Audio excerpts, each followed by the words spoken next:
Hello and welcome to the Inbetween podcast. I'm your host Joe Spon. I'm joined here by Tony. Tony's it out there. How's it going, Tony? Bonjour. Yeah, I'm doing very good. Oh, I've been boosted yesterday. I've been Oh, with the boosted with the with the 5G, COVID. The 5G implant, yeah. I'm you've gonna get you 5G wherever I am. you've got your Razer Steam Deck knockoff cloud streaming thing early, haven't you? Because you got 5G anyway. Yeah, yeah. It's gonna be lit, guys. That's what I'm gonna Yes. say. Right, is there anything you want to talk about before we go in? I don't think there's too much news other Uh, than yeah. I just wanted Go to on. say that technically this is our spooky Is it podcast. is it is this the Halloween podcast? Well, it's kind of weird to do it after Halloween, isn't it? Hmm. Like in a week's time, it will be like okay. In a week's time on Monday, it will be Halloween. So Yeah, that's the it'll be annoying like thing is 6 days. Halloween's on a Monday this year, so it makes it Yeah, I'm annoying. just saying if we did the podcast next week though, like it would be doing the podcast like Guys, the day my before arms are Halloween. disappearing. Ooh. Ooh, that's Right, so spooky. could I change my? I don't know. I was gonna see if I could change the background on my To a my more thing. spooky I one. don't know if I have a spooky image, guys. If you look very close in the left-hand side of your screen, there's a picture of Peter Molyneux. Ooh. Ooh. I always forget about That these is quite seasonal spooky. things. Although, I haven't started my spooky game season yet. Well, Um, you've been addicted. You've been in Blizzard hell. Not just that. I've been trying to finish The Witcher as well. So I was Yeah, like, yeah. I'm 60 hours into The Witcher, and I'm fairly sure I must be at the end at this point because I only do main story and play Gwent. If there's a side quest that Okay. is like play Gwent, I'm like, yeah, I'll play some Gwent. But other than that, I just try and stick to the main story. Right. Um, I feel like I'm really close to the end of The Witcher, and You've been. I'm ready to move on to something else. I think. It's been like 3 weeks, hasn't it? Like you've been playing it like quite a lot. Well, I stopped playing on October 4th. That's for Yeah, sure. that's true. That's true. It's been like a fucking crazy month for games because Overwatch 2 came out this month. There Yeah. was Steam Next Fest this month. I played like 4 games out of the 30 I downloaded because I got sick as well for like a couple of weeks, and I was like, oh fuck. Um, and then yeah, so should we just go straight into talking about? I've moved the delays, cancellations, and announcements to the start of the show because Yeah. they're usually quite quick. So I think now's a good time to talk about what has been coming out and what will be coming out soon. So what will be coming out? Uh, Announcements: Crisis 2 Remastered and Crisis 3 Remastered are coming to Steam on November 17th. They were previously Epic exclusives. I think the first game was Epic exclusive for a year as well. But now they will be available to us Steam people. Crash Crash Well, Bandicoot 4, It's About Time. This is another exclusive. This was exclusive to the Activision Blizzard, the Battle.net launcher, oh God. Okay. but it's now coming to Steam, which is weird that because they brought over the Spyro Reignited trilogy from the PlayStation. They brought over um, the Crash Bandicoot Insane trilogy to Steam as well. Yeah. Um, but they still haven't said anything about Crash Team Racing, Maybe they um, just hate racing games. which is still a PlayStation exclusive, so it's not even available on PC. And then there's the Tony Hawk games, which aren't even available Oh on yeah. They're not even available on BattleNet. They are Epic Stores exclusive still, which is Yeah. like really really strange. So That was a um, that was a banger. So. I have Oh no okay. idea what to Yeah. think of Crash Bandicoot 4 though, because I've played the Reignite trilogy and I struggled through it, and I was like, okay. I played the entire first Crash game after not playing them, and I was like, I hate this. But I was like, Okay. I'll Right. try Crash 2, and I was like, nope, it's not getting any better for me, so I stopped playing.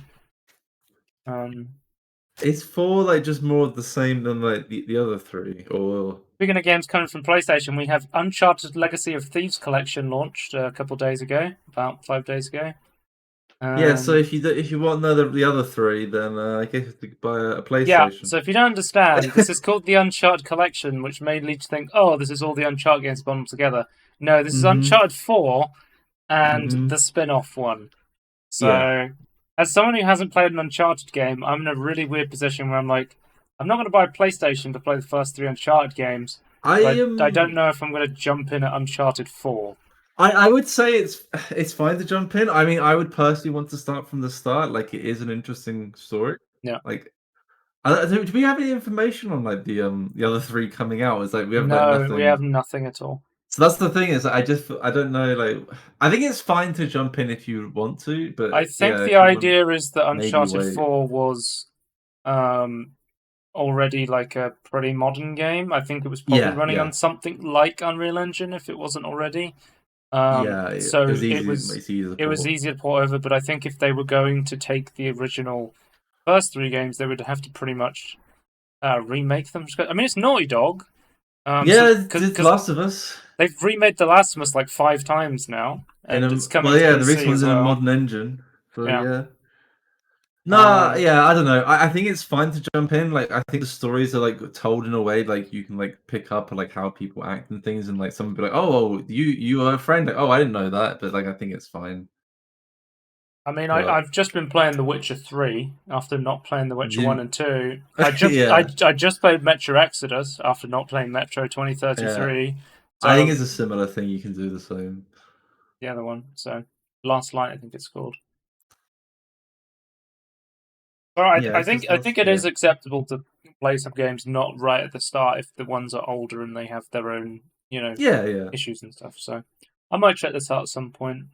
I mean, I mean, each game has its own like complete story. Obviously, like they have like previous adventures in older games, but like yeah, you can just like jump in and have a complete I haven't. I don't think experience. I've played any of the PlayStation releases yet, but I think I have both.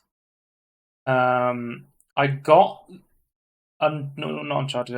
Horizon Zero Dawn. I got Yeah, that. And I got God of War recently because I really want to. I'm a huge God of War you're fan. gonna get about up. You get Um, Spider Man. I want to get Spider Man, but I'm just going to wait for it to go on sale because I've got Yeah, so many yeah. games at this point. But I'm a big God of War fan because I I keep went back and I played the God of War games from the PlayStation 2 remastered on Oh PS3, yeah, and then I yeah. also played the PSP titles that also got remastered on the PSP, and then I played God of War 3 on the PlayStation 3. So I've played all of the other God of War games at this point. I just haven't played the new one that came out in 2018. Yeah, I mean, I really want to play the new Spider-Man because I keep seeing Digital Foundry like benchmark it with It like looks really cool. I want DLSS3, to. Well, Steam Deck stuff. we're both insanely big Insomniac fans, so it makes Yeah, sense. yeah. But the I'm game also a itself looks massive legit. Spider-Man 2 fan, and this looks brilliant, even Mm. compared to Spider-Man 2. So My favorite quote from Spider-Man 2 is when you're like punching bad guys, and he's like, "Looks like your fist ran into my no, looks like your face ran into my fist." yeah.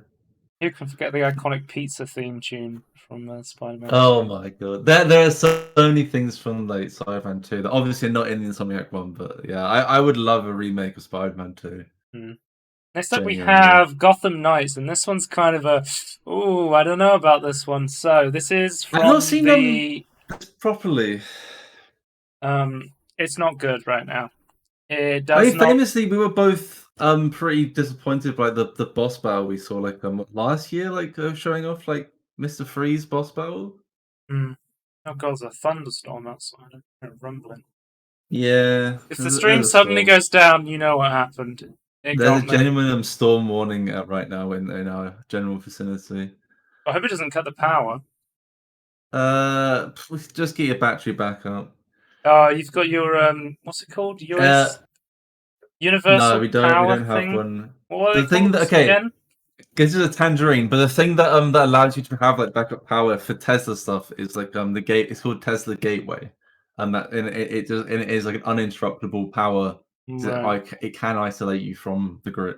No, what? No, I'm talking about the. What's the battery you can get to isolate your computer? For your computers, a UPS. UPS. It's an Yeah, uninterruptible power supply. that's what I was thinking. Ooh, But if you want to do the whole house, including like the Wi-Fi and like your internet and stuff, whether or not that gets affected, whether or not the boxes outside get affected by the power cut, I don't know. yeah. You'd have to do the whole house. Anyway, so Well, the thing switch about the this whole game house. is it's made by the people who do the Arkham games, so Arkham Asylum, Origins, and Knight. I adored They didn't do Arkham the Asylum, first. right? Didn't Yeah. they? Or did they just do the sequel? It's I from thought Warner they did like. Brothers. I thought what happened was there was one development team that did 1 and 2. It's really That's confusing Night and because all of City. Warner Brothers Yeah. studios are like named the same thing pretty much. Yes.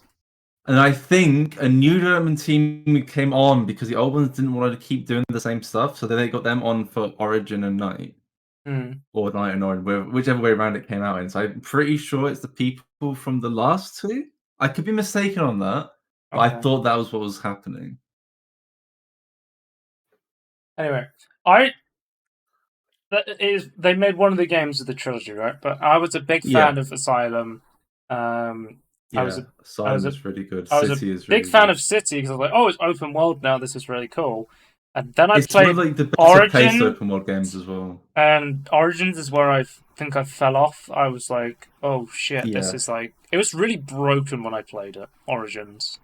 And I think I pretty much Night. got to the end of the game, and then I was like, "Fuck this! I don't care. I'm just gonna quit. I don't Yeah. even want to even though I'm like right at the end of the game, I don't care. I'm just gonna stop playing." Hmm. And I heard when Night came out, it ran so poorly because the game requirements were so heavy that no system could really run it. Because people get confused. I think there was a legit bug in Arkham Knight where smoke particle effects were causing issues, which was just tanking frame rate, right? Yeah. But I think there was a lot of forward-thinking tech in that game that genuinely was kind of cool. Um, But you but couldn't it's turn a lot of it off properly. but everything I've So heard like about low Gotham settings. Knights right now is the game runs terribly, and it seems to be massively CPU limited. Which Right. because the people who made Gotham Knights they were saying, hey, we don't want to develop for Series S anymore because it's really limiting us. And then the game comes out and it's CPU constrained, and people are like, the Series S and the Series X have exactly the same CPU power and cores and everything. So obviously Yeah. it can't have been that they were holding it back for Series S because that wasn't the issue. Um, yeah, apparently. So there was also a lot of drama recently with this game specifically because it released on consoles at 30 FPS, and people have become very accustomed to games now launching at like a upscaled 4K 60 FPS Yeah. and then a Performance and 1440p 1080p yeah. 120 fidelity mode, Yeah, right? yeah. But this was There's launching there's just now options for consoles. yeah, this was just launching with the 30 FPS mode to get it to run, Right. sort of thing. And so, because like Dead Space came out and said we're going to be launching with at 60 FPS, and there was a big controversy from the community, people saying that I don't think a console game should launch these days without a 60 FPS mode, at least as an option, put it into like a lower fidelity mode. But if it's genuinely CPU limited, resolution wouldn't make a difference. So that it would have to be something else they'd have to change, right? Because um, Normally, if it's CPU limited, it's like simulation and like physics, like actual like calculations that can't be put onto the graphics card. So it seems a bit odd. I don't know. But also the other thing I heard was this game is reviewed really poorly. People are saying it's not fun. Um, so it seems like because the whole idea of Gotham Knights is Batman's dead, so then there's four Yeah. superheroes that you get like Robin and Nightwing and Batgirl and another person, and The other I Nightwing. don't remember Red Hood. Yeah. It's like blue, not Batman, and red, not Batman, right? Yeah. Um, I was but saying the one's like not Robin. Oh, I don't fucking know. But from what I've heard, basically, Batman Arkham games are really cool because you're Batman, you're a great detective fighter, you're stealthy, you can move around fast, and it's like they took all Yeah. those things and they split them up into four characters, so it makes playing one character feel awful because you don't Oh, have the you abilities have to of like. the other Oh god. characters. Yeah, So you can't do what you want to do. It's like you have to do these specific things in this order. Okay. yeah. That's unfortunate. So like the characters could have been cool. Like they could have had like like in Arkham City, like but yeah, Catwoman played very differently to the Batman levels. So that's kind of Mm, admittedly that was a DLC slash pre-order bonus, but let's ignore that. yeah, No, that's yeah. unfortunate. That's Anyway, really let's unfortunate. move on to the next one. A Plague Tale Requiem came out as well. Like I'm telling you, October's been kind of stacked for games. Yeah, massively. Yeah. So this launch, so interesting. When this was coming out, they said it would have RTX, but they didn't Oh tell yeah. us where, like RTX shadows, GI, Yeah. yeah, Reflections. ray traced audio. Like I like to bring up because Call of Matrix Duty audio. had. I love just saying ray traced audio. It's Call of such Duty a had ray meme. traced audio, guys. I don't know if you know that. So I'm never gonna let that go. they said it was going to launch with RTX, and then the preview build for this came out, and it didn't have RTX, and people are like, Yeah. "Well, where is it? We know it's launching with RTX." It comes out, there's no RTX in the game, so people have no idea what's going on. Whether it's just going Do to you? release Yeah. Do you later with think? RTX. Yeah. Do you think that they've got a build that they're working on? It just wasn't ready for release. It's like we'll just release it later if we can get the bugs Okay, sorted out or so something. from what I looked into it briefly, it seems like what's happening is so it has DLSS 2.0. The reason I think this game is really interesting as well, this is one of the titles that has DLSS 3.0. So this has frame Okay. generation in it now. So if you're one of the Yeah. 12 people who had a bot to scalp the 4090, you can be playing with frame Look, generation those right 12 now. people can play at least 3 games at once. Um, but it seems the game is so heavy without ray tracing right now that the 4090 is the only card that can get 60 FPS at 1440p, which is insane to me. Yeah. Like I've seen people in the review saying I can get 100 Is to 240 FPS with a 4090 with DLSS 3, but it seems like right now the game is really heavy is that with graphics maxed wise. out settings, or is that like with settings like turned down? Like what? No, there's Like people is it saying possible to turn the settings down? that I think it is possible to turn the settings down. Look, but there's people saying, "Look, I've got a 3080. I have DLSS 2.0 enabled, and I'm getting 40 FPS at 1440p." Like Right. the game's definitely quite heavy right now. It seems. I'd But is have it to one of those wait for things the. they've future proofed the settings? Like you can't run it today, but maybe Yeah, it could be in 5 years It could time. be a Dying Light thing. I'm not sure. The thing is, I haven't played this game, so I'd have to Yeah. wait for the Digital Foundry analysis to come out. But I I know what assume the settings are doing. that's probably going to be inside some bigger um, DLSS 3 video, or it may get its own video. We'll have to see. Probably both. They normally do like Um, the review for the game and then like oh, yeah, DSS 3. this one's for you, Tony. So I just want to show the graphs of. So you can get 120 FPS on this game at 1080p with a 4090. I believe these are native charts though. Yes, there's no DLSS in these then. So okay, so it says in this article for those rendering, the in-game graphics settings cannot improve the game's performance by a lot. By lowering our Okay. settings to low, we were able to Yeah. increase our performance by only 28%, even at low settings, though the game can still look great. Right. So that's a problem with not having scalable settings then in what this looks like. Yeah, that's Mm. unfortunate because like, there's one thing to have like future-proofed settings, but like if you can't go down to like modern or even like older generation stuff, that's kind of a problem. Yeah. That's Um, unfortunate as this well. next one's Okay. for you, Tony. Persona 5 came out on Steam. It's the PC Why port of is this Persona. one for me? You play anime games? I've never played a Persona game. I am I hear interested. everyone talks about Persona, especially Persona 5 being like the big Yeah. people wanting to Yes. play, get a PS4 for, and then get the PS5 for when they got the PS5 launch. I've heard it's like if you want to get into it, like Stein Persona 5 isn't bad. There's a That's what I've heard anyway. the main character is in Smash. He's the Joker, baby. Yeah. I just thought you might be excited for this. I don't know Yeah, anything no, about it. it's great to see. It's great to see this on Steam. I'm curious now. Like, assuming it's going to sell really well on Steam. That's what I would assume. Oh yeah, definitely. I mean, it's been out for 2 days now, but I assume it's going to sell like hotcakes. Yeah. We'll see. I Then mean, I also this assume double is dipping from console to PC. yep. This is one for me. Faith, the Unholy Trinity, has released from New Blood. It is Oh, a nice. weird interactive pixel art story horror game.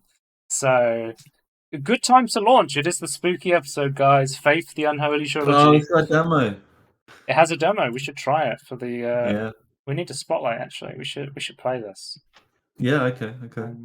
I like Should that do it's it. it's locked to like this 4:3 resolution, but there's an option to have like art at the sides if you want. They've made all this like really cool, creepy like pixel art stuff to have at the side, and like different types of art as well, which I think is really Cool. cool. I mean, it's not my kind of game, like the story-driven pixel art stuff, but it's New Blood, so I'm interested, is what I will say. Yeah. Because I think They have New a good Blood's track had a very record. good track record with just publishing cool shit. So if it's cool shit, then I'm interested. Then next up, Tony, Warhammer 40k Shooters, Bloods and Teeth launched, the huge Oh my Warhammer gosh. launch of the year. I'm glad the people who wanted to play this multiplayer are not having a good time, but it's apparently good for those 5 people I saw. I Oh, played this the for other a people I saw tangerine. were the other people I saw in the reviews were like orc cosplayers. So. Oh, they were just saying, "Wah!"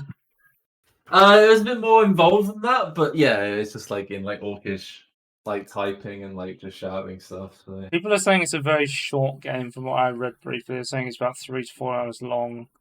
I'll have to see about that. I mean, if it goes on sale, it could be That's something fun to pick up with a expensive. friend if they pick it up and fix the multiplayer, That's the quite co-op. expensive though for like fully like for full price for 3 hours though. Yeah, I mean, I don't know about this one. Based on my demo experience, it's a not recommend, but it could be more fun with a friend playing it. But right now, it seems like the multiplayer might be broken, so we'll have to wait and see on this one. And then Yeah, wait for finally, patches. Marvel Snap released on Steam. The reason I mentioned this one is because I think it came out on mobile first. It's coming to PC now, and the reason I mention this one is this is Ben Brode's game. Ben Brode, the former creative Oh, director okay. of Hearthstone, he went off to form Second Dinner Studios, and he said he was going to be working on a Marvel project, and this is it. It's a Marvel PvP card battling game. You can definitely tell based on the screenshots it was designed for mobile and has been ported over. I don't think the 4:3 with the random art on the sides is the same stylistic choice that it is for the Faith game. No. It looks like it could be like I've actually seen some like ex Hearthstone players playing it, and it seems pretty fun. Yeah, maybe I'll check it out. Maybe I won't. I'm playing Gwent right now in The Witcher 3. And that's the end of announcements, cancellations, and delays. So, okay. Let's move on to quick news. Tony, we've got an update. The streamer with 6,000 hours on the Stadia version of Red Dead Redemption 2 is saved by Rockstar. Oh, thank God. So they reached out and said, "Hi, we're pleased to confirm that all active Stadia players who played Red Dead Online within the 30 days prior to Stadia announcing their shutdown will be able to carry over any earned Red Dead Online dollars, gold bars, XP, roll XP, and roll tokens to any other existing account in either PC, Xbox One, or PlayStation 4. Players will just need to have their target game account linked to their Rockstar Social Club account and can reach out to us via the Rockstar Sport website for assistance." So, it seems a little weird that they had. So even if you played Red Dead Redemption 2 on Stadia for a really long time and then stopped playing, if you didn't play in the last 30 days, Rockstar's like, "Nah, you're a shit customer, fuck you. You didn't play in the last 30 days, you weren't Yeah, buying gold I don't bars." get that. Yeah, that part, I mean, it's good faith to bring over the people who played in the last 30 days to your system, but it's kind of shitty that this arbitrary 30 days prior to Stadia shutting down, you have to have logged in. But I haven't logged into GTA Online in the last 30 days. Are you going to delete my account randomly? Why is there a weird Yes. why is there a weird like thing caveat here? It's like, oh, all that progress and money you may have spent on the game. I Fuck it if you're not logging in every single month. I could understand like we will only transfer it if you like manually request it because maybe it's like too expensive to migrate. But then again, what are you actually migrating? Hmm. Well, I hope this guy's got a PC, a PS4, or a Xbox One because he's going to need one to play on his non-Stadia system. If he didn't have one before, he will now. Well, there it is. I mean, he spent what was it like 6,000 hours on Stadia, Red Dead Redemption 2. He's probably got enough copium to buy a Hey, PC. how much was Stadia? I have no idea, to be honest with you. Does anyone know what Stadia is? What the No, fuck it'd is a be dead and Stadia? forgotten. Yeah. Um, Miniclip has officially shut down its servers except for 8-Ball Pool and Agar.io. So, since Flash's decline, Miniclip has shut down the web games portal and wants to focus mainly on the success of its mobile games. So, since Flash has been dying, Miniclip has been transitioning. It's a UK-based mobile games publisher now.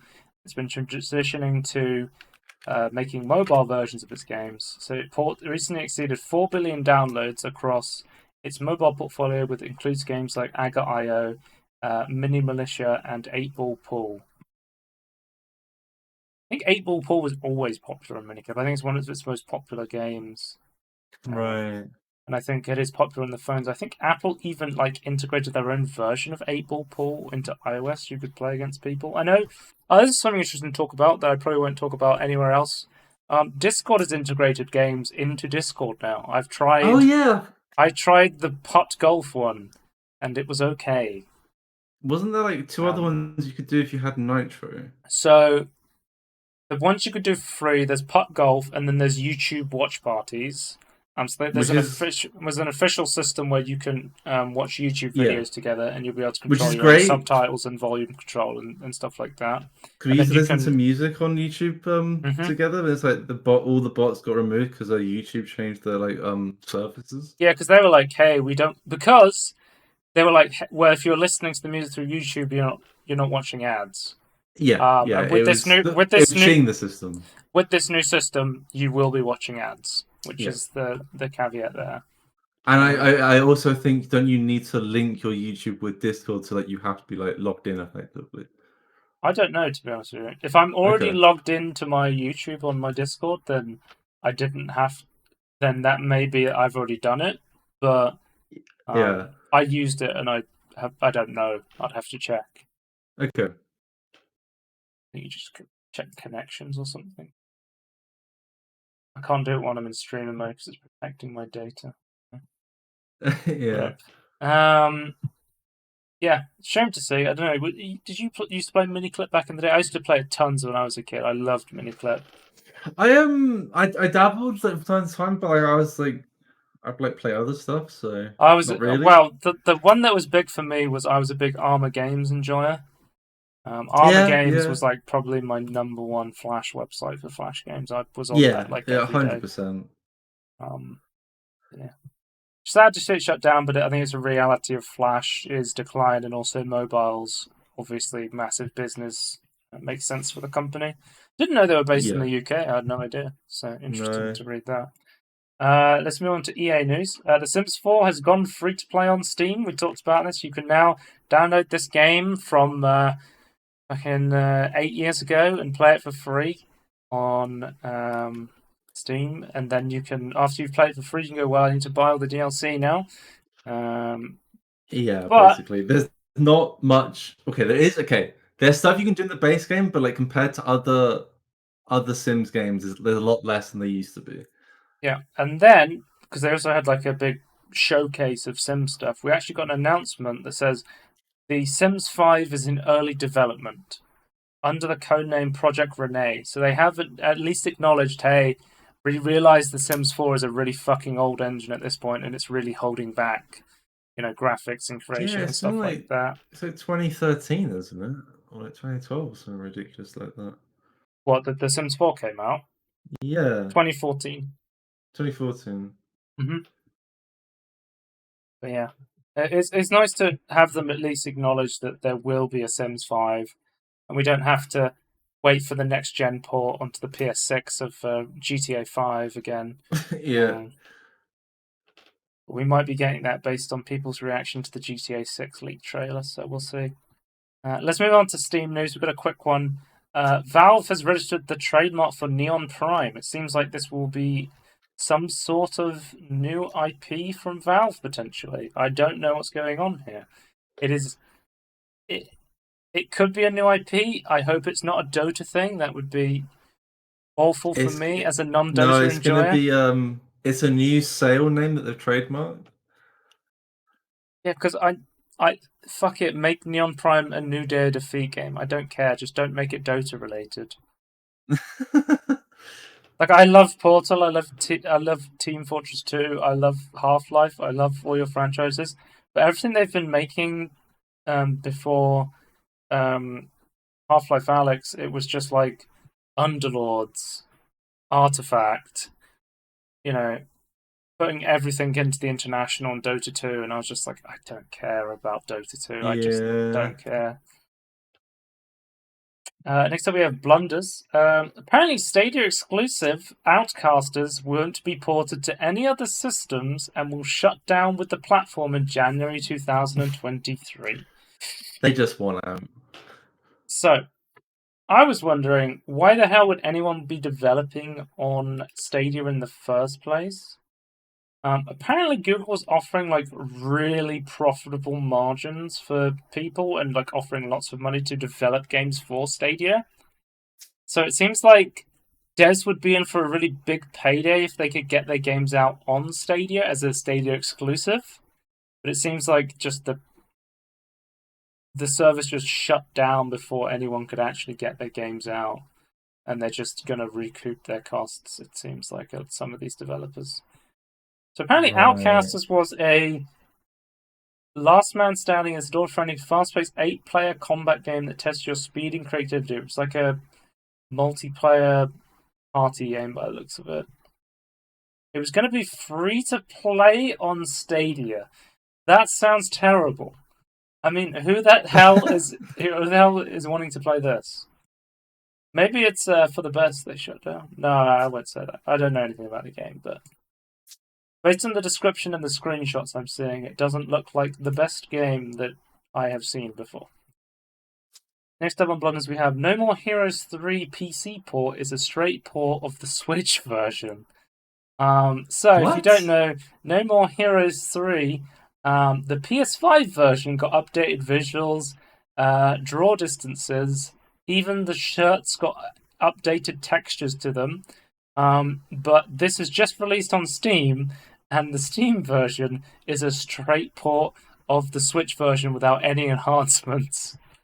Right. Yeah. Oh God. Why? Why would you? I don't know. Why put? Okay. I think they had two different studios doing ports. Right. So Muteki handled the console re-releases of No More Heroes 3, while B Tribe handled the PC ports. So Muteki was like, okay, we'll update it and make it better because it's a more powerful system. B Tribe was like, we'll just port the entire game to PC. No one's going to notice if it looks like a Switch version. I don't know. But that's a game that came out not that long ago as well. No More Heroes 3 came to Steam. It seems like people like the game, but they're not happy about the port, based on the Yeah. Well, I fact would that be they happy. made the PlayStation 5 version graphically improved. But it seems like people are still happy about the quality of the gameplay itself, so it's an interesting one. Oh, Tony, this is what I alluded to earlier. The Razer Edge, the ultimate Hmm. Android gaming handheld. Another streaming handheld that nobody asked for. Wasn't this Coming announced at straight from Razer. Razer's conference? Why does Razer have a conference? It's news to me, because I've just found out that they have a conference. Yeah, it just seems so dumb. So why would you get this or the Logitech Cloud handheld when the Steam Deck exists? It makes no sense. Okay, so let's talk about some stuff. Emulation question mark. Yeah, sure. With this chip, you could do some emulation. You can emulate some older titles on a mobile device. The Steam Deck is one of the best portable emulation devices out there. Does not make sense to not just go Steam Deck. Okay. What's their other selling point? It's going to come with a 4G and 5G version, so it's kind of like a big Razer phone. So their selling point is it's going to have like a 5G chip on the actual the handheld itself. Yeah, with antennas, I suppose. So let's have a look at the specs because I noticed them here. So it's $400, which is It's the probably Snapdragon, yeah, Snapdragon Gen 1, right? So it's going to have a full HD 2400 times 1080. It does have an OLED screen, a AMOLED. I don't know what the hell AMOLED is. It's a type of OLED thing that a lot Among of Us. phones have. Okay, so I think it has OLED, which is good. 144 hertz. It's higher refresh, which is good because if you're streaming something, you can stream at higher hertz. Yep. Other than that, I mean, the whole point of getting this would be that you don't have a Steam Deck, so the Wi-Fi edition makes no sense, which is already priced at 400, which if Jesus. and that's the same price as the base Steam Deck or slightly more expensive, right? Isn't it 360 for the base one? Or is it more expensive now? It's £350 for the base Steam Deck. Jeez, So that's good value. So, already you are paying. I'm assuming this is £400 because it seems like the pound and the dollar are kind of one for one at the moment. The only selling point of this one really is like the OLED compared to the Steam Deck. So the only I guess, but then again, you don't get a powerful as chip as the Steam Deck. You don't get the game library of a Switch OLED. Why are you getting this? Yeah, and also like if you care about emulation or cloud gaming, well, get a Steam Deck so you can do both of those as well. So what's the difference? Yeah, I don't know. It's got USB. It's got Wi-Fi 6E. I thought a Steam Deck had Wi-Fi 6. Was it just Wi-Fi 6? I don't actually know. I don't know. I just feel like, could you not get an external monitor for your Steam Deck with an OLED? Maybe that's the answer. Can't find it on the tech page.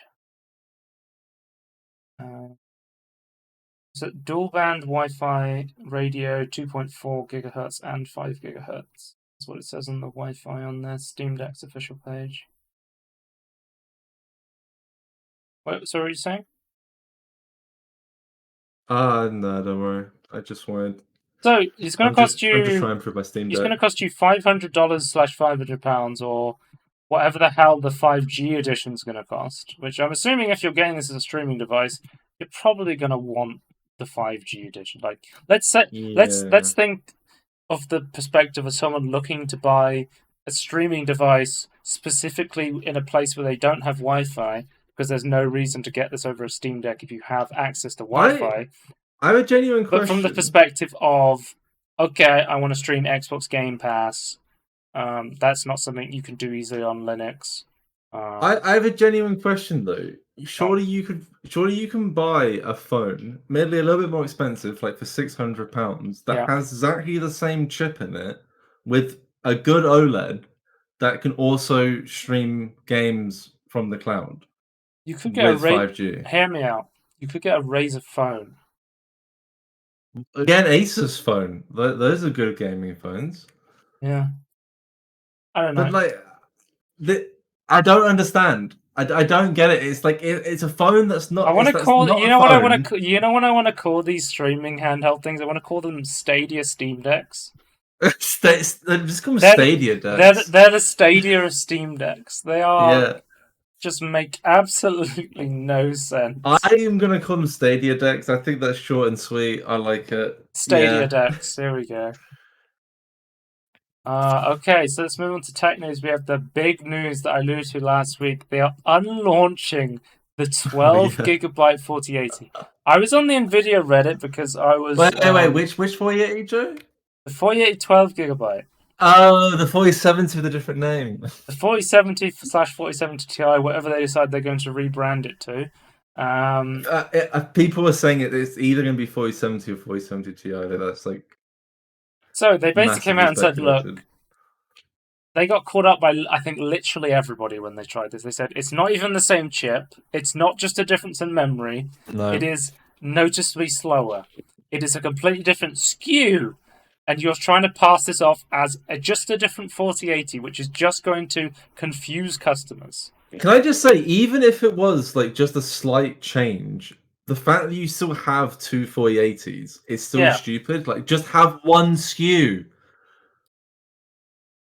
So yeah, like What's your oh, thought yeah, on it's awful. TIs and supers then? Do you think that's confusing as well? It depends. Like, did they have a plan for like? Okay, so normally the stack Isn't is there like, also a 3080 with more it's the same chip, so it's different to this, but it just has more VRAM on it. There's like a I thought it was 3080. 3080 Ti. No, is that the difference between the TI? I thought so. Okay, I right. could be mistaken, but I thought that was like more in line with that. All right. What were you saying? I was gonna say, I'm just thinking, like, obviously, like, you have like the 90 series, the 80 series, the 70 series, the 60 series, and sometimes the 50 series. My Yeah. question is, obviously the 90 series already released, right? Yeah. The real 3080 is coming out what, end of November? Yeah, in November sometime. So did they already have? So obviously this is the fake 3080, which I would have just Mm-hmm. called the 3070 because the numbering of like the actual graphics die itself numbering from all previous years would just be the 3070. Yeah. But do they already have a 3070 and a 3060 ready to go after the 3080 12 gigabyte? Well, I've got more questions on it because something that they also did was they never, I don't know if you know this, they never made a Founders Edition of the 4080 12 gigabyte. They only made Oh, Founders Editions of the 16 gigabyte, which is something so that's. basically they've massively fucked over their Yes, they're partners because board they have to partners. reprint their boxes. Yes. I've heard from gamers it's like they've had to recall every single one of their not 4070s and like reprint 4070 or whatever it's going to be called onto the card, the BIOS, and the Mm-hmm. box. And it's Yeah, going to so take months. so apparently Nvidia is covering some of the costs of renaming the product's BIOS They're names and the packaging, they're but apparently covering the material cost of doing that, not the not worker cost labor. Not or labor, no. not labor. Also, if it's going to take a month or two extra than they were expecting, they're not covering that cost either. You So know like, it's what? just a massive fuck you. You know what? This EVGA guys sound kind of based right now. Yeah. um, yeah, I just so they never intended to make a Founders Edition, which I just found really strange. And they were like, "Well, we don't have a fucking Founder Edition card to get rid of. Let's just rename the product." Yeah. 40. When's the 4070 coming out, guys? And you, and you just get the know Sharpies out and just put and you 4070 know on the it. AIBs before like 6 months ago were like, why are you calling this a 4080? Can we not call it the 4070?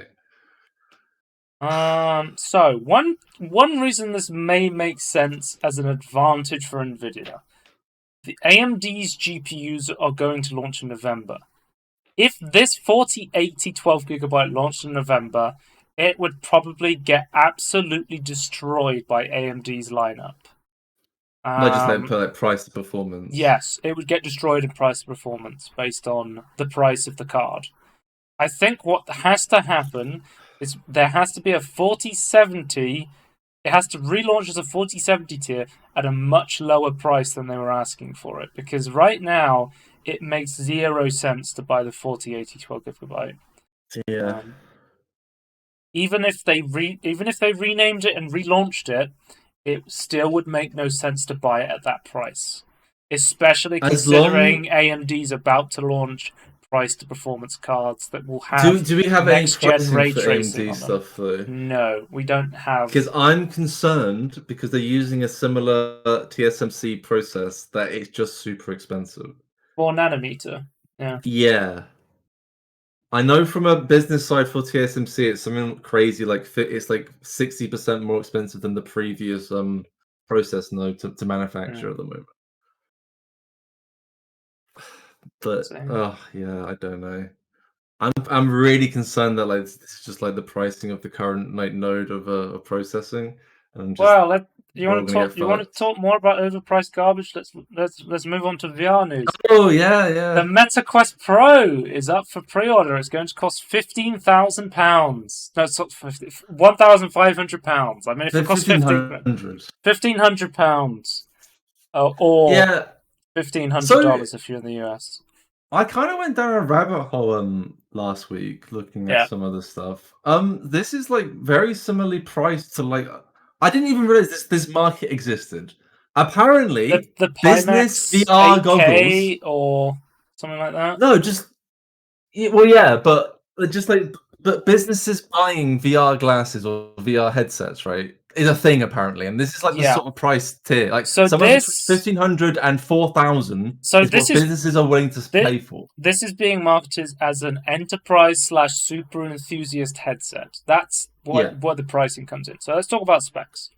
One thing to note and mention about this is it's not just a VR headset; it's a mixed reality headset.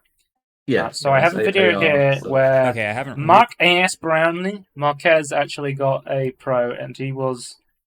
I think he's someone like me who's skeptical but not closed-minded. So he was like, you know what, Yeah, I'll give it a yeah. try.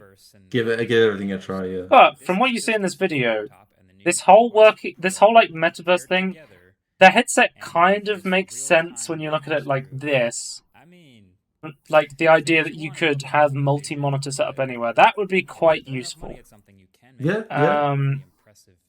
So like it does have some applications. That being said, for your Just get more 1.5 monitors. grand, you're getting 1800 times 1920 per eye at 90 hertz. It can even run at 70 hertz apparently. The FOV is 106 degrees and a horizontal 96-degree diagonal. USB-C, Wi-Fi 6E, and 256 gig byte storage. There's one SKU this time. There's no 64 gigabyte, 128, and 256. One of the big technologies that I've talked about in the podcast before, and it's something I've been looking forward to seeing coming out from headsets, is pancake lenses. So the advantage of pancake lenses is you stack all these lenses on top of each other, and what this Thinner. results is in something that's very thin. It might Yeah. be wider, but it's a lot thinner, and Yeah. the image you're receiving is a lot brighter, which is really important in VR. I saw someone say as well, but because the lenses aren't so far away from your eyes and like where it's like mounted to your head, like the Yeah. moment of inertia is less, so it's easier to like move your head with it closer to your eyes. Which is a cool thing, it's really because one of the I've said about before, one of the big things holding back VR right now is how heavy and big the headset is, and thermals are like massive things. There's a new Snapdragon XR2 Plus Qualcomm processor. I think literally the big thing that's changed from the previous one was they moved the RAM off the package for better thermals, and it's resulted in much better performance on that chip. Right, okay. The headset is coming with 12 gigabytes LPDDR RAM. That's double of the Quest 2. This comes with face and eye tracking built in. So you've got like foveated rendering stuff and all ready. Yeah, and also for when you load up the metaverse and you can move your eyes around with your mouth. Eye interactions and like seeing where you look. That is cool technology. Because the thing is, okay, something I got to talk about quickly.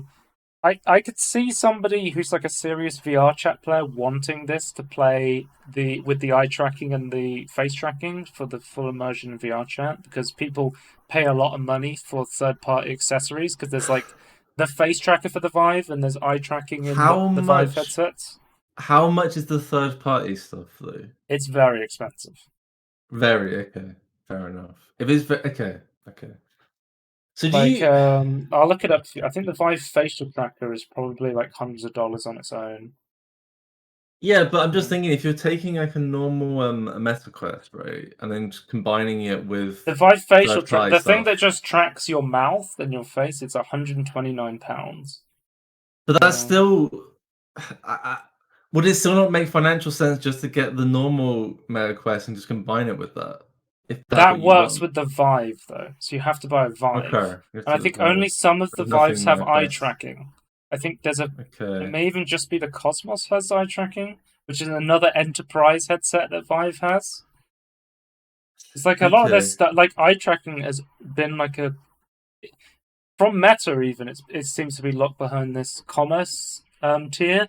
The only yeah, headset we've seen that is at the non-commerce tier, like the general public tier, is the PlayStation VR 2, yeah, who's yeah. coming out with eye tracking, and we But just this is that's kind not of out yet.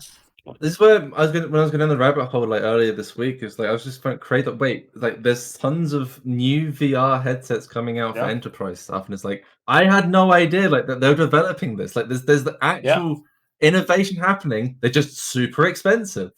yeah. So the more reasonable headsets are the Quest 2, which is the Yeah, same value proposition. The Pico Nico, I think it's called, Chinese headset. yeah, I heard Um, that was all right. Pico Neo, I think it's called. Yeah, I can't remember what it's like. I know it's Pico. I don't know Yeah, the Pico what it's actually Neo full is name. It's the Neo, is it? that's like the Chinese market headset that's getting really popular. It's I sort yeah, I of thought like it the was. Quest competitor over Yeah, there. I thought it was actually okay for what it was. Like, it wasn't like completely Mm. trash or just Uh, Chinese only. but so I say, okay, I could see like serious VR chat people want to be like, okay, I want face and eye tracking in one package and like a It's really a lot thin of money, headset. though. Um, Apparently, there's rumors that the face and eye tracking stuff won't work on external applications, which What? would just completely destroy my VR chat theory. Because, What? Why would you not enable that? Is that maybe just like a current firmware issue? yeah, it's probably like a Maybe. firmware software. Apparently, because they had a what was it? They had like a was it an IR sensor on the Meta Quest Pro IR? Basically, they had the sensor on the headset that was supposed to be Yeah. coming out, and it was a depth sensor that had a 3D camera on it, which would help you um, plan out your boundaries in your room and stuff like that, right? Wouldn't that also help with the AR stuff as well, right? Yeah. But apparently they had to cut it at like the last second, and it came out with a 2D one.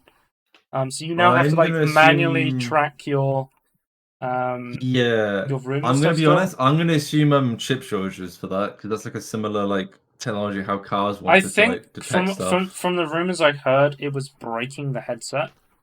They Oh, as wanted well. to include Interesting. it, but it was breaking the headset. There was a problem with the headset. Okay. They had to remove it.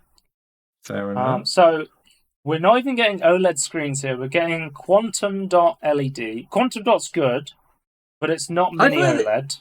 No, absolutely, but it still looked pretty good from So what that other is people that I saw a review it. quantum dot layer Hmm. over an LCD display. Yeah. So you get Um, better blacks basically. yeah, I think you get better like color gambit and stuff like that. Yeah, yeah. Um, it's the headset 1 to 2 hours battery life. Oh, Sim- oh my god. Similar to the Quest 2, I believe. I thought this was slightly less than the Quest 2. No, I think the Quest 2 is about 1 to 2 hours of battery life.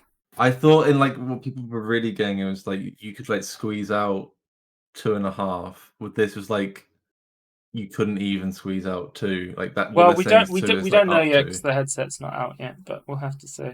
No, but So I saw people like trying to look at like how much battery it was when they were using it when they're like because apparently some of the press got to use it for like an hour straight yeah.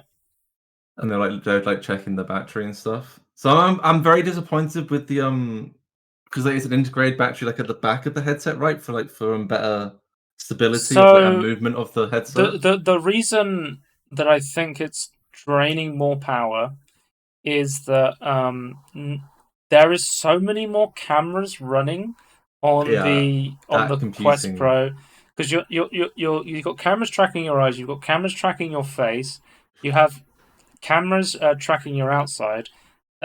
This is one of the big features. I think this is one of the best features of the Quest Pro is the Yeah. controllers. So The the controllers are really good. controllers have cameras in them now, which is such a huge improvement. Because what would happen Yeah. is, I don't know if you know how big this is, but there was a huge problem with persistence tracking on the Quest 2. So the way the Quest 2 worked is you had cameras in the headset, but not in the controllers. So the way you would track the controllers is if you had the controllers in front of your face, it would be able to track them. But what would Yeah. happen a lot of time in games, say you're playing like Blade and Sorcery or something, right? And you're attacking someone with a sword, and you're looking at the person you're attacking, but you're also trying to block someone with the other controller, and you're not holding it in front of your face because you're doing two actions at once. What happens is the shield that you're holding is not tracked because you're not looking at it. Your game Yeah. thinks it doesn't exist, and therefore Well, it's just not it's not blocking there. that attack. Or the game, if it's a clever game, will try and go, oh, we'll assume it does exist, but we'll have to like go from previous data to try and estimate where it is. But now, with this persistence tracking, having the cameras inside the controllers, this means that you'll be able to, have this much better tracking that is a lot closer to external tracking without having to have the annoyance of having the external lighthouse systems, which I think Yeah. is really, really good idea. And I heard that you could buy these controllers separately and like it would Yes. work with the old Quest. So another cool thing is they have haptic feedback, and you can buy these controllers for £300 to use with the Quest 2. So I think that's pretty decent considering. you're essentially spending the cost of a Quest 2 just on the controllers. Yeah, but But the self-tracking controllers are pretty big. So another feature they have is the Quest 2 controllers had AA batteries in them. These have batteries in integrated them you lithium. charge. Yeah. Yeah. So they come with a dock to charge the controllers. I thought this is okay. This is like I don't know if people care about this, but I just find it weird that they didn't have like a USB charge. Like fine, like have like a proprietary like a magnetic system, right? Yeah. But why not also have like a cable you could just plug in? Well, because now like you have this to is have the dock. yeah, because when you buy the headset, you get the dock for the controllers. You can charge them both at the same time. If Yeah. you're buying just the controllers to use with your Quest 2, it seems like they come with a charger so you can charge one controller at once. And it's like a proprietary charger. It's not like the USB-C No, you can use to that's charge what the annoyed me. headset, which is kind of annoying. I just think if you have a proprietary charging system, have a normal charging system as well. And it's like, I'm gonna be honest, I don't think it's like that much more expensive to like have power running to a USB-C. Like, I don't think it's that intensive of an engineering problem to solve. The batteries charge now can get 4 to 6 hours of battery life out of them, which seems like a very big improvement. How long does it take to charge them? Do we know that?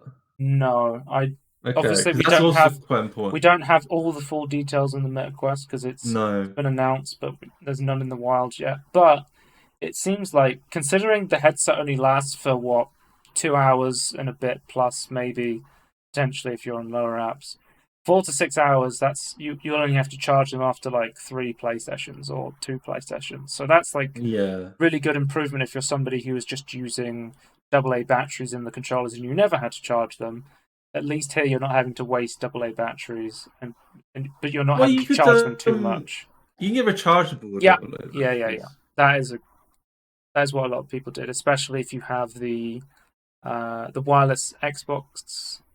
No, I think even the Xbox Series X controller still has AA batteries in it. Yeah. So you can use rechargeable batteries for that. Yeah. I think only I would say, like, I don't have the Elite comes with a lithium battery. Yeah, I don't have a problem. I know, like, Linus is like, oh, it should always like have like AA's. I would say I don't have a problem with like integrated my mouse has a AA because it was cheaper. But I got the AA. But I would say this: all batteries should be removable. Because otherwise, like, easily removable, not just like, oh, technically you could take it apart and take out the battery. No, it should be easy to remove the battery. So we're going to get into complicated discussion here, where batteries are some of the biggest thermal generators in any component. and properly cooling them sometimes requires you to tightly compact them and glue them down and fasten them in place so that they can't be I easily do not. repaired.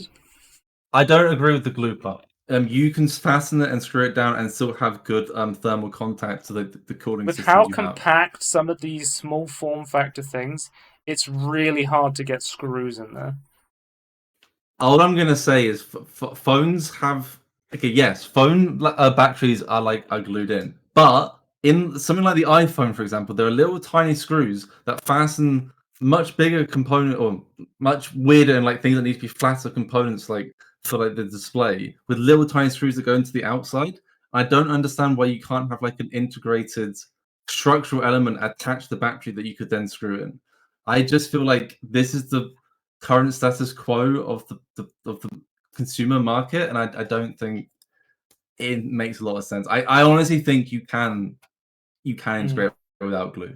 I think it is possible. I just think people don't. Yeah. So yeah, the controllers seem like the biggest improvement for the Meta Quest Pros. Given the fact you can buy them separately, they seem like a good value proposition if you're a Quest 2 and if you want to upgrade your tracking. Another big thing is backwards compatible with the Quest 2 catalog. So any games you can get on the Quest 2 catalog, you can play on the Quest Pro, which is nice to see. I hope they carry this forward because there's a lot of really great exclusives on the Quest. Pro 2 is specifically, some of them are not even available on the Quest 1 or the Rift, which they just forgot about. Yeah. So, this is 5 times more expensive than the $300 Quest. It's not 5 times more valuable. The value proposition for this is not great if you compare it to the Quest. But when you're If it's a comparing it to couple the of hundred, Quest, you are like, the Quest is an insane value proposition, and Meta is losing money on the Quest. Like they're yeah, selling it at a loss, right? yeah. So we're not comparing apples to apples here. But even taking that I account and it's a putting thing. that I into would say it's like maybe perspective. like a £550 headset. The Quest 2, right? Like if they weren't making a loss on it. Oh, okay. I thought you were about to say the Meta Quest Pro is a £550 headset, and I'm like, No, no, no. I don't you're want to make. I don't want to insane. make that. Yeah, I'll get there. But I'm just thinking. Would you like what? What? Okay, if they were selling it reasonably with a small profit, like a 10% profit, whatever they do, Yeah. how much do you think the Meta Quest 2 should cost? Hmm. Because I would say 550. Yeah, that's tough. I've no idea how expensive the components are. Well, Um, I'm just trying to think though, like compared to like the Index. well, if we're going to compare it to the Index is what, £1,000? That's with everything though, isn't it? Headset only, I thought was I think it's 750. The Quest Pro comes with controllers. No, Yeah, and that's fair. the Quest 2 comes with controllers, and you don't Yeah. need anything else. I'm trying to. How the hell does the? So the Meta Quest Pro headset is coming with the headset, Okay, controllers, hang a on. charging I've dock, got a a price cover, block covers, wrist straps, and the cables and adapters. for Don't, I would have said £690. You get the headset and controllers for the Steam. okay, but then you don't have the sensors, which are pretty important. True, We're true. not comparing apples to apples here. No, no, absolutely. When we But I'm I just saying think as a sort of comparison. because we're in a different ballpark when we're comparing outside tracking but not including it in the price, comparing camera tracking Mm-hmm. that is already included in the controllers and the headset. I think with that in mind, I would bump my thing up to about I would say £600 600. I was price. gonna say 600. Yeah. Um, And okay. one other thing I wanted to think about as well is like if the third party, how much was the third party like eye tracking stuff? That's like you said like The 150. facial was about £130. Okay, I could see that VR doubling. headsets with eye I could see tracking. that being like doubling to like 250 for like a neat integrated system that like they've developed like an extra 250 added onto that. So it seems So like. I think Go on. I was just gonna say I which just think that headsets. if this headset was around 900, I guess with the I was controllers as gonna say well. 1K is probably a Yeah, more I'll be reasonable okay with price for 1K. this headset. 900 to 1K is where I'd put this up. 1.5 seem you could almost buy a 4090 to MSRP for this amount of money. What are people going to buy? A 4090 or the Meta Quest I Pro? would rather have better ray tracing than I know like VR experience is like more immersive, but I really like the look of ray tracing personally. I'd rather have my on my pancake screens.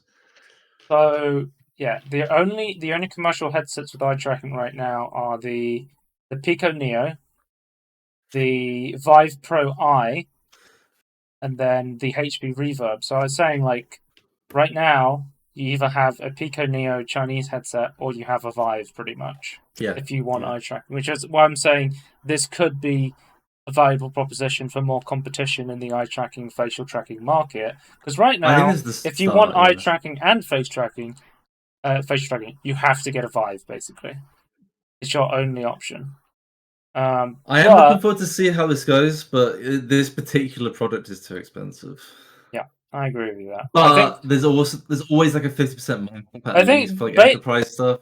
based on the leaks that I heard, it was they kept saying like, look, the Quest Pro is going to be a very like high end headset. It's going to have a high end price. You're probably not going to want to buy it. And then it came out, and people were like, "This is really expensive. It doesn't make sense. I don't want to buy this." But I'm also still very shocked by this information, Yeah. even though I was told this was going to happen. But okay, but like normally you say like I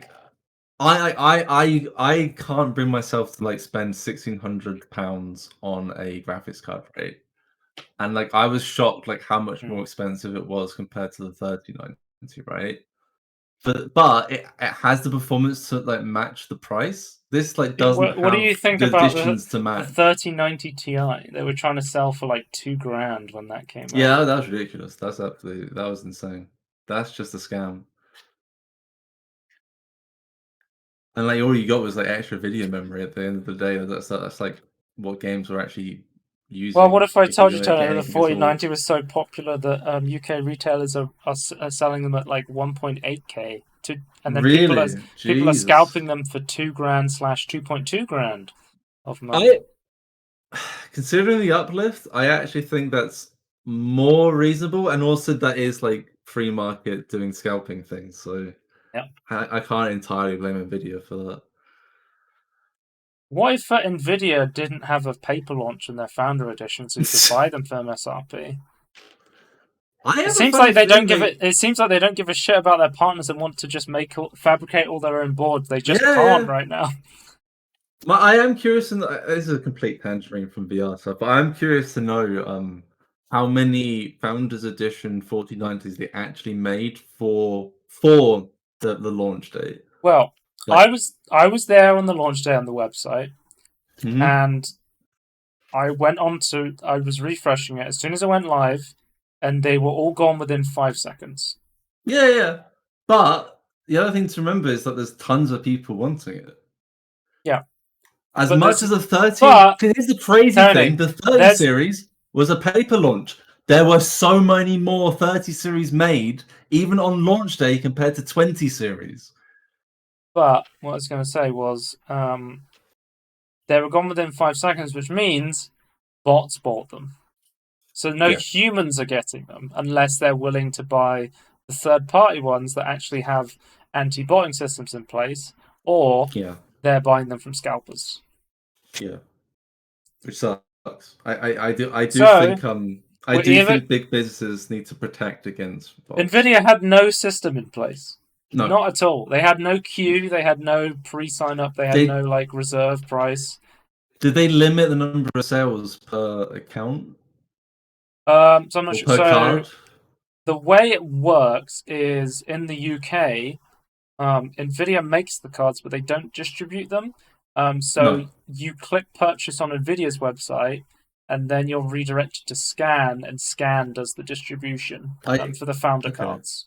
I thought Scan only allowed you to buy two of each card. I don't know if Scan had their own rules in place or they had Nvidia's rules in place. Who knows? Okay. Normally for when I was looking for 30 series on Scan, you could not buy more than three. And then Right. when I looked at like the 3090 or 3080, you couldn't buy more than two. Yeah. So and that was like they were sort of in stock, but also like some of them weren't, and like pre-order and like more stock coming in sort of thing. We just don't have brick and mortar video card stores in the UK, No. really, do But we? my understanding is that Nvidia doesn't sell any of their cards directly. Like in America, they sell through Walmart. Mm. It's I because don't know where it's Walmart in because Canada. again they want to fabricate and distribute all their own cards. They just can't right now because they don't have the I manufacturing ability. Yeah, I could honestly see in a few years' time, maybe like 5 years' time, there'd be like Nvidia stores, like physical and online Yeah. stores. I could see that, depending on how No. like how Jensen wants to vertically integrate everything they're doing. We were talking about VR, Tony. We weren't talking about I know, Nvidia. good But tangerine. I'm always talking about Nvidia because they're so important to VR because it's so expensive to run. Yeah. Yeah. Do you think DLSS 3 frame generation would be good for VR? Or would the input delay just Um, make you feel sick? Wait, mm, is there a number, like a number of milliseconds that we have? Like, is there like you need to have these frames at this delay time, and if it's any greater than this, you would feel sick. mm, Like, do we have I, that number or average number for the average we person? know below 90 hertz refresh rate on eye monitors is bad. I don't know about latency. I don't think a lot of research has been done into latency until No. recently, where it became a big topic because people learnt Yeah, about the latency delay with DLSS 3 and we went, wait a minute, how important is latency to our perceived smoothness of games? I have Um, a funny feeling if you're I would imagine. yeah. Sure, at a certain threshold, like if it's too high, it's just going to feel like a mess. But if it's low enough, what you don't want is fluctuating latency. You want a consistent latency, and then your brain will just like compensate. All right. Nice I don't know talking. if you've seen that with like audio latency. Like your brain like slowly compensates if like there's like a Yeah, I weird mean, delay like, in like a video. another interesting thing is your brain can adapt to watching videos at 1.25 speed incredibly fast. Hmm. And you can even get to a point where two times speed sounds kind of okay. Yeah, you get But used to what people sound 1.25 like. is like, guys, if you're on YouTube right now, try listening at 1.25 speed and see how quickly your brain just accepts that that is normal speed. It is crazy. And I don't know if you've ever watched a video at 2 point speed and then you're like, oh, I need to listen to something quickly. And you go back to one time speed and you go, why is everyone talking so slowly now? Yeah, it is weird. Yeah. Anyway, let's I talk will about. say, even with Oh, like feeling this, and I still keep videos playing at one time speed. I do prefer the cadence of one time speed in terms I'm of like memory and like 90% of the time recall. one time speed, but it depends. If I'm watching like long form content where I'm like, these people are talking a little bit slow, sometimes I'll put it on It 1.25 speed, sometimes I'll even go Yeah, to two times speed. I like consuming content quite it fast sometimes. depends how much information I like. If they're just like generally talking about stuff that's like vaguely interesting, and I don't Mm. need to like remember the numbers, or I don't want to remember the numbers or like remember like the details. Like, yeah, I'd be more willing to increase the speed. But most of the time, I'm like listening to stuff I want to recall or like I'm interested in, like want to think about. So Yeah. I generally these are stuff I watch. I keep at one You time know what speed. I want to recall, Tony? I want to recall the Among Us VR trailer because I've never played this game, I think I'm gonna but recall the 4080 12 gigabyte. oh yes, I will recall that as well. You know you like how they've invented this word unlaunching. Yeah, just recall. It's a new word that's been added to the dictionary. Unlaunching. Anyway, We're unlaunching that 4080 as 12 gigabyte. at the same time as this Oculus event, we also got one of the biggest announcements that we got an official release date for Among Us VR. It is Oh coming out shit, November 10th. It that will is be super available soon. on Steam November 10th. Let's go, baby. That's insane. I'm so Wait, why excited to it play should be this. launched before Halloween? It's spooky. Yeah.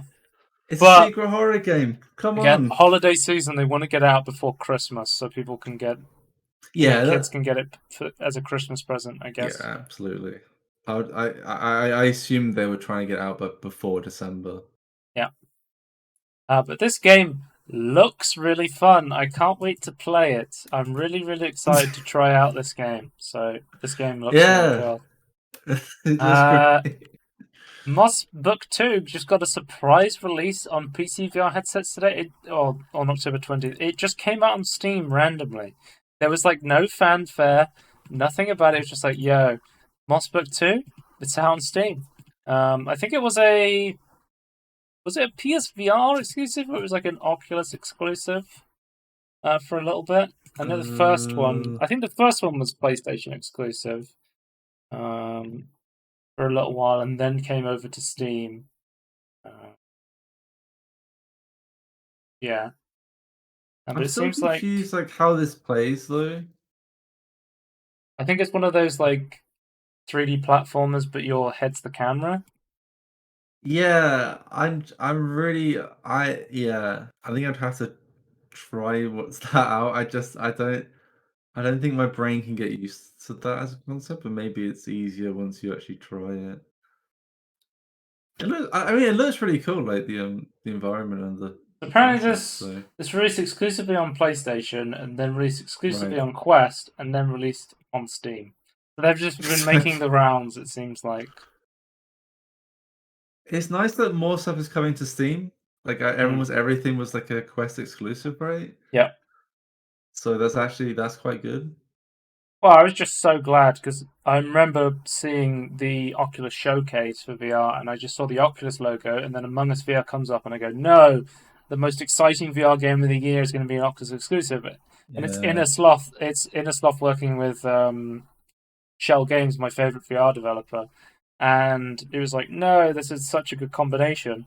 And then it was like, "Oh, it's also coming to PC as well," even though it seems it's showcased in an Oculus event. That's kind of a new thing. It's usually it gets shown off by Oculus. They have funding in it, and they want it exclusive to the Quest, because they I did guess do at an this exclusive Quest game with Shell Games before. I guess at this point Um, though they've got so many people like the user base percentage is like so much skewed to Quest and they don't need to do that maybe. yeah, should we move on to the main news and then end the podcast? Yeah, let's go on then. The main news this Big week, news we've time. got some spooky news. So, we've got the Resident Evil Capcom showcase. We've got some extended gameplay for the Resident Evil 4 remake.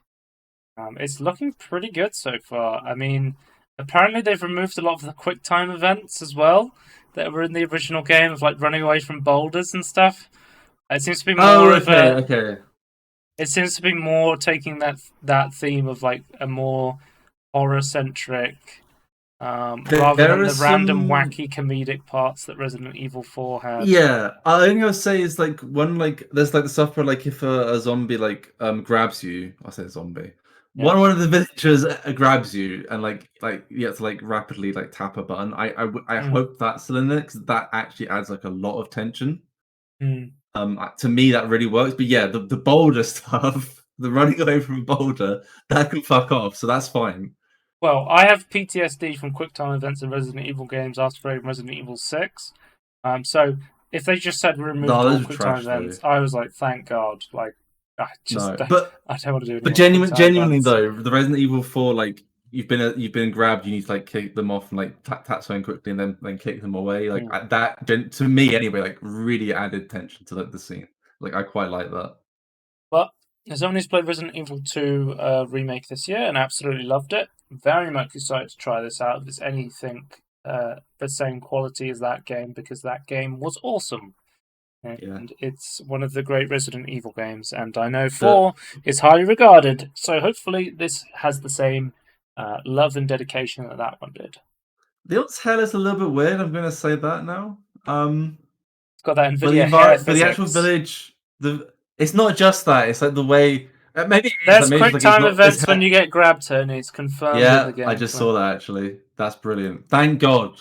That's really cool. Anyway, I was gonna say maybe it's like because the hair's not. It's physicsing all over the place. It's not staying in like his like neat fringe, and it's like make him look not quite like Leon. But Mm. they need to maybe fix the hair physics. But no, But this is like, really good. I was going to say the recreation of the village in like the new mm, engine looks absolutely fantastic. yeah, I would like more funk in the distance though. I wonder if they reused any assets from Village. That would be interesting to see. Resident Evil Maybe like the 8. textures and like of the rocks and cobbles, maybe. Yeah. Well, this brings into our next point, though. Resident Evil Village is getting a gold edition, which is Oh. adding a brand new DLC, Shadow of Rose DLC. So Ethan Winter's now teenage daughter returns to Lady Demistru's castle, and you play as her in a Okay. brand new DLC. But as well as this, one of the DLCs is they're adding a third-person mode for Village. Oh, Is coming, really? and there's even a demo out for it now. Ooh. So you can even just try out the third person mode right now on Steam. I want to try the third person mode. I'm third person Resident Evil person for sure. Mm. I mean, I was playing Resident Evil 2 recently, and it was really good in third person. And I was saying to my friend Vietnam Wave, he was like, "Oh, I can't imagine playing a Resident Evil game in third person again after playing, like 7, and I think Oh, maybe right. even 8, because like it's just such a big difference." Yeah, I yeah. think it I don't know. looks I okay. It really like third looks, person. I don't know, seeing this in third person, it looks a little bit strange because I've seen so much of this game in first person now. Yeah, Um, but we'll have to see how this turns out. I think it'll be interesting how it feels because, like, whenever you change a camera perspective of a game that wasn't designed to be played in that way, I think it's always going to be a little bit janky. Some people yeah, were saying it had like 100%. real mod vibes to it, whereas like this seems like a mod someone made for the game. I assume this is still early. This is the test you can try. I don't know. Maybe there's more polish you can do. I will say, like it somewhat recently that Mm, there's some interesting stuff you can do to like modding. So like I've been looking at camera mods like for Skyrim, right. and like somewhat recently, like last year or year and a bit ago, like a third person combat camera came out, and it's like it Okay, so it moves the seems like camera cutscenes are still diff. in first person. That's weird. Hmm. But yeah, this camera though, like it because the way it moved, it made you when you were actually fighting and like and sweeping with the sword, like in different directions, it would like move differently, like a third person game. Whereas like a lot of other third person camera mods, or even the base camera in Skyrim, like that wouldn't happen. It's like it just feels completely different. So like there is stuff you can do to try and Mm. change the experience of how the camera feels, but like it is hard to So polish though. if you ask me now, would I rather play Village in if this comes out and it works perfectly fine and it's a good experience? If you're like, would I Yeah. rather play Village in first person or third person? I would choose first person. But it sort of Yeah. sounds like Well, to me that you would be willing to give third person a chance. looking at this, I don't know. I'm quite liking the look of it, but I guess the fact that the cutscenes from first person, I think, is massive because obviously they've designed the cutscenes to be Well, immersive, because right? like in Resident Evil 4 VR for the Quest, all of the cutscenes were in third person in that, and I think Yeah, that's also weird. you saw like a 2D image in front of your screen of the cutscene, and they didn't want to make because obviously Leon like fucking jumps out of windows in that game and stuff like that, and Yeah, then they're not going to do that to the player, right? Um, Interesting. I I guess a thought lot of work to like re-render these cutscenes I in thought it like was third interesting. person They and were like, first person. it seems like Capcom's committed to adding stuff to the Village series and Yeah, yeah. simply doing good I work think it with sold Resident really Evil well though. recently. Oh, you need to remove the eye from the ring. That took me like an hour when I played the Village demo to figure that out. Um, Yeah. anyway, oh, and also a final piece of Capcom news, Tony. Resident Evil Reverse got another trailer, and I still have no idea what this game is. Is this stupid? Oh So god. Okay. maybe I'll get into this. There's two Resident Evil multiplayer games, and they're both bundled with the remakes. So Resident Evil 2 had a game called Resident Evil Resistance, which was like a weird Dead by Daylight style game where it was one Resident Evil baddie against four human players in like an isometric horror game sort of style, right? Yeah. It was bundled in. They hid the store page from people. It did Yeah. very poorly. People did not like it. Then Resident Evil 3 came out, and they're like, we're bundling this Resident Evil Reverse game with it. I have it in my library, I can install it, but apparently it's not out yet. But you can download. I don't understand what's going on with this game. Like they say it's going to come out at the end of this year. But I thought it was already out. I don't understand like what this game. It seems like you just play as a. It's like a multiplayer arena fighter, something like that, where you just run around as different Wait, this heroes and baddies from the games fighting each wait, other. can you like be an infected person? Yeah, That's kind of it cool. seems like you can be any human character or zombie character from any of the Resident Evil games and make and fight against each other. I mean, obviously, I'm going to main Welcome to the Family, son. But Yeah.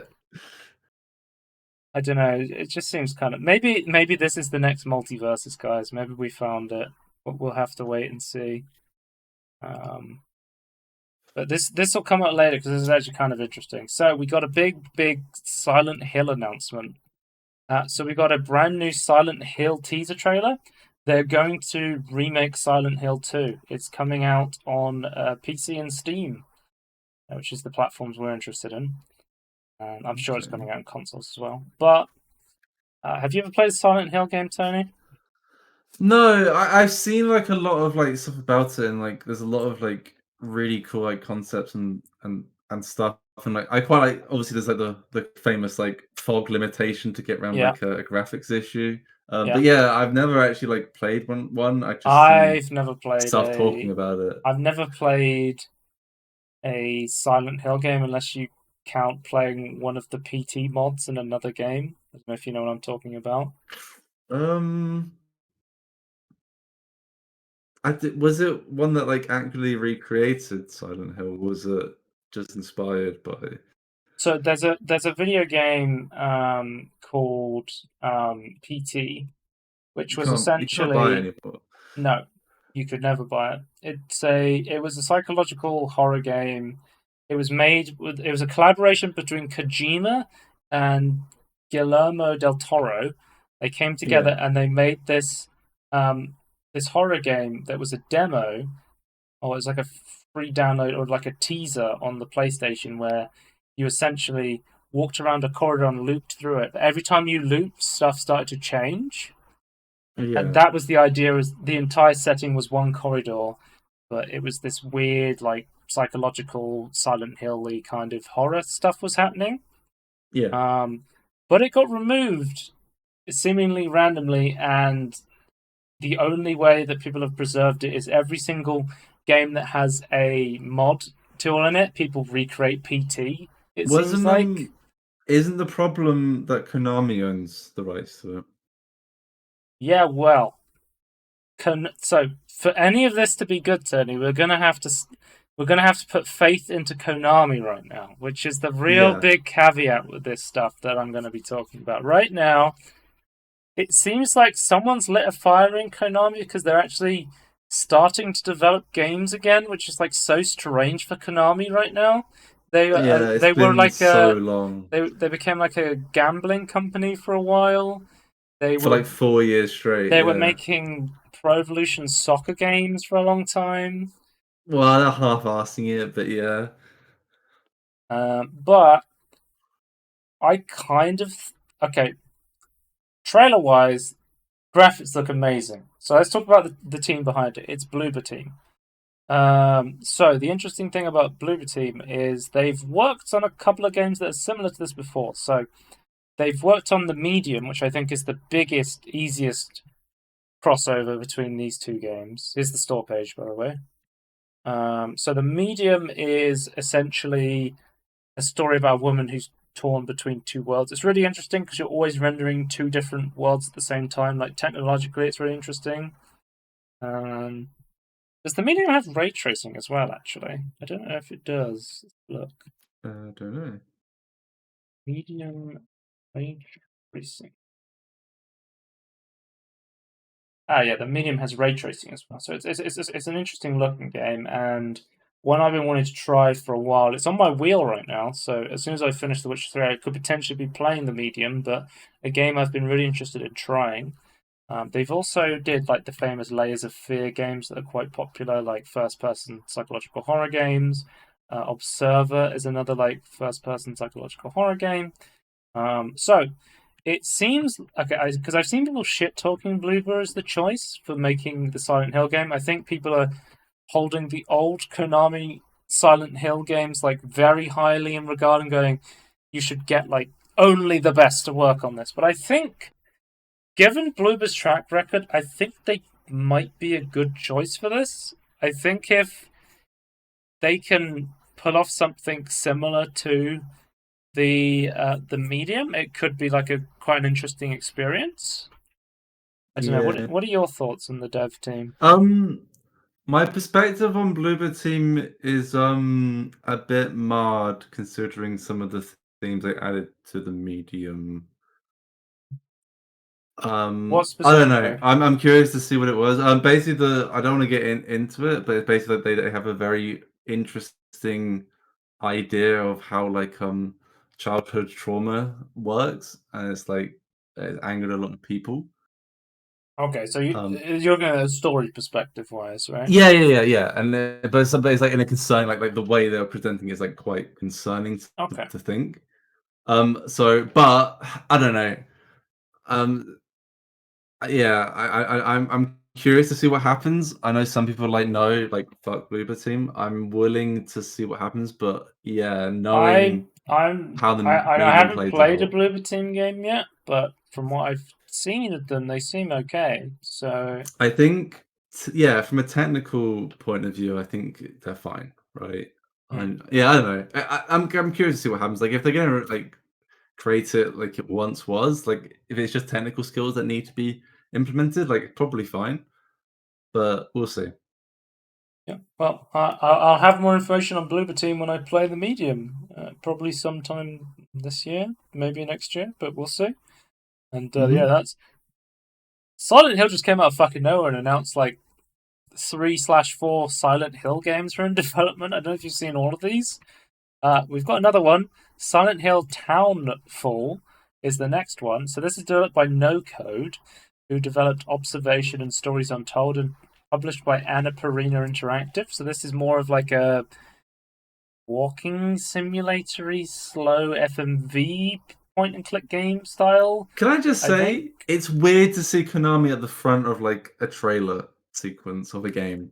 Yeah, it's weird to It's say just Konami weird. doing things. It seems like Yeah. didn't Konami do some like good stuff with their retro games recently? They actually did some pretty good stuff with some retro game. Like they had a arcade collection or something that was Yeah, I remember it alright. not being totally awful. I couldn't remember. Yeah, I guess it was all right then. Maybe is there new management at Konami? I don't know, to be honest with you. I know what's going on. I don't know why they're seemingly on the path to not being shit, which is the best thing I can say about Konami right now. They're being less shit. I'll They're give them being that. that's what I'm We'll saying. see. They're on the road to not to being less shit right now. Yeah. So we'll have to wait and see if they continue on that path or they go back to fucking Konami. The thing is they have like a really bad track record and it's like they have a lot to prove in Yeah, my eyes. so No Code worked on Observation and Stories Untold, these games here. Both So published by this Devolver as well. game So, isn't a remake. which one? Townfall. Yeah. So, from what I understand, it's a brand new game in Yeah. the Silent Hill. So, the first game is a remake of Silent Hill 2, and then every other one is a brand new project. Right. Okay. Yeah. Next up, we have Silent Hill F, which is a teaser trailer F. with a completely new story set in 1960s Japan. So this is coming from Neobards Entertainment.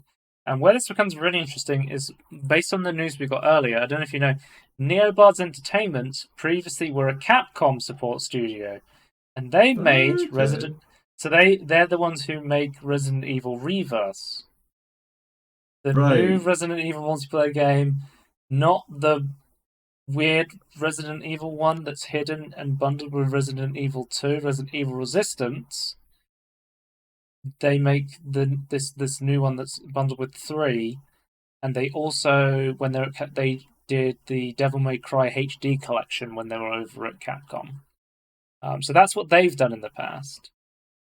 But I think also another interesting thing is I'm going to say a Japanese name. I will get it wrong. Ryu Kishi 07 is really famous writer over in Japan for making like horror visual novels, and he Okay, is writing this game, and people seem to interesting. be very excited about that. Um, This trailer is very interesting. yeah, you know when you have the dots thing, where people have that fear of like lots of dots in things. Yeah, I yeah, don't know what yeah. that's called, but yeah, I I think out of trypophobia. I think out of all the trailers, like the teaser trailers, I think this one looks the most interesting. It's the most Just different. yeah, yeah. You have like the girl with no face and stuff like that. I think it looks Well, it's like a really. growth over a person, then like changes, and yeah, I quite like that as like a horror thing. I was like, I What's do the want name? like What's the more of name of the that. guy who's like, "This is my hole." There's like that horror What? manga where the guy's trying to climb into a hole. I have no idea. I've never heard of that. You've never heard of that, okay? No.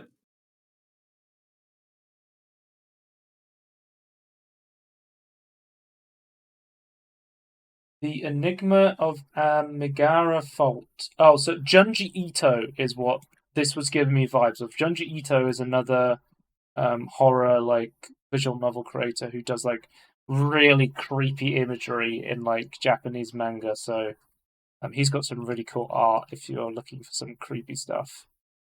Okay. But yeah, anyway. And then finally, before we end the podcast, we have Silent Hill Ascension. This one's a question mark from me. I do not know what this is. Hang on, I need to go back.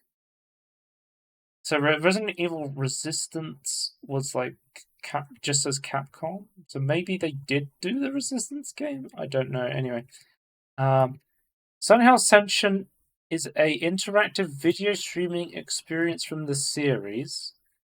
It seems like What? yeah, it's an interactive video streaming. It seems like people are involved in a chat room or something. The only reason, I said 3 out of 4 are games. I don't know if this is meant to be like a game per se. It might just be like a web series. I don't know. The reason I mention this is because apparently Behavior Interactive are involved in some way, and that interests me because Behavior Interactive are the people who make Dead by Daylight. So I Yeah. don't know how they're involved with this. I mean, Silent Hill, like Konami and Behavior Interactive are involved in the past because not long ago we had the Pyramid Head DLC for Dead by Daylight. So it seems like they have some sort of working relationship with Konami. So we'll have to Right. see what the hell this turns out to be. It could be nothing, Yeah. but I thought I'd mention it just in Is it case. maybe like a choices matter interactive game? Don't know. Apparently, I didn't watch the live stream, but apparently somebody said J.J. Abrams, director J.J. Abrams, or something. But I'd have to look into that. I don't know. No, I don't. I don't understand. Apparently, it's got something to do with J.J. Abrams, but he can't direct another Star Trek film. What a fucking lazy ass. He can't make that Portal film. He's been making us for the past like fucking 10 years or something. Um, He wants to get funding. No one wants to do it though. Yeah, J.J. Abrams is just dying to make a Portal film, but it's just no one will let him. Yeah, that's the end of the podcast. Um, you can check us out on shows.cast.com/everything in between podcast. All of the audio version of our podcast are now up. Every time I end the podcast, I rip the audio version, I put it up on here. So if you like listening to podcasts in audio form, like I do personally, I listen to them a lot when I'm doing housework or I'm out on my bike. This is how I like to consume it. You can also check us out. Everything in between podcast at YouTube. Type in Peter's name if you can't find us. Twitch.tv/Scorn if you want to watch us live. And at Scorn2000 on Twitter if you want to follow me there for some reason. And we'll see you next time. Goodbye. Bye.